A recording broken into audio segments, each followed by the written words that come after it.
দুর্যোগপূর্ণ আবহাওয়া, চারদিকে ঝড় বৃষ্টি কিংবা বন্যার চোখরাঙানি, আর এর মাঝেই অনড় প্রশাসন।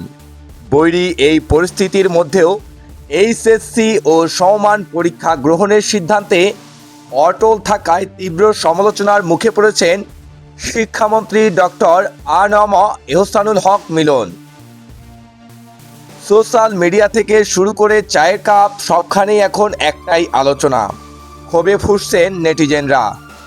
আর এই আগুনেই যেন ঘি ঢাললেন ঢাকা বিশ্ববিদ্যালয়ের আলোচিত মুখ শামীম।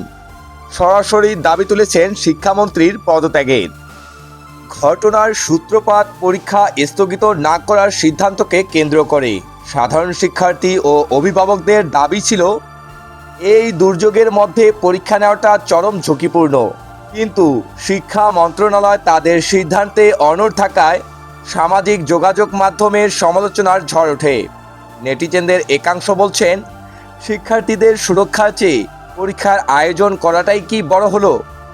শুধু সাধারণ মানুষই নন, খোদ ছাত্রদলের অনেক শীর্ষ নেতাও শিক্ষামন্ত্রীর এই হঠকারী সিদ্ধান্তের বিরুদ্ধে ক্ষোভ উপড়ে দিচ্ছেন নিজেদের ফেসবুক দেয়ালে। সামাজিক মাধ্যম এখন ট্রেন্ডিংয়ে রয়েছে শিক্ষামন্ত্রীর পদত্যাগের দাবি।